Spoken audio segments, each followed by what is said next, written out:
بسم الله الرحمن الرحيم. قل هو الله أحد الله الصمد لم يلد ولم يولد ولم يكن له كفواً أحد.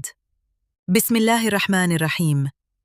قل أعوذ برب الفلق من شر ما خلق ومن شر غاسق إذا وقب ومن شر النفاثات في العقد ومن شر حاسد إذا حسد. بسم الله الرحمن الرحيم. قل أعوذ برب الناس ملك الناس إله الناس من شر الوسواس الخناس الذي يوسوس في صدور الناس من الجنة والناس. اللہ کے نام سے شروع کرتا ہوں جو بڑا رحم کرنے والا نہایت مہربان ہے۔ کہہ دیجئے کہ وہ اللہ ایک ہے۔ اللہ کی ذات بے نیاز ہے، یعنی سب اس کے ہر وقت محتاج ہے اور وہ کبھی کسی کا محتاج نہیں۔ نہ اس سے کوئی پیدا ہوا، نہ وہ کسی سے پیدا ہوا، اور نہ ہی کوئی اس کا ہمسر ہے، نہ اس کی ذات میں نہ صفات و افعال میں۔ اللہ کے نام سے شروع کرتا ہوں جو بڑا رحم کرنے والا نہایت مہربان ہے۔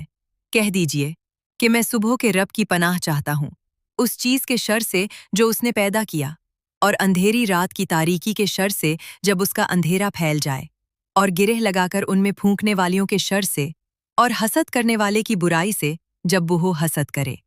اللہ کے نام سے شروع کرتا ہوں جو بڑا رحم کرنے والا نہایت مہربان ہے۔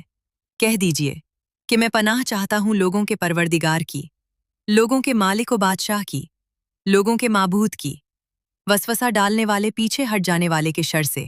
وہ جو لوگوں کے سینوں میں وسوسہ ڈالتا ہے، وہ ہو جن میں سے ہو یا انسان میں سے۔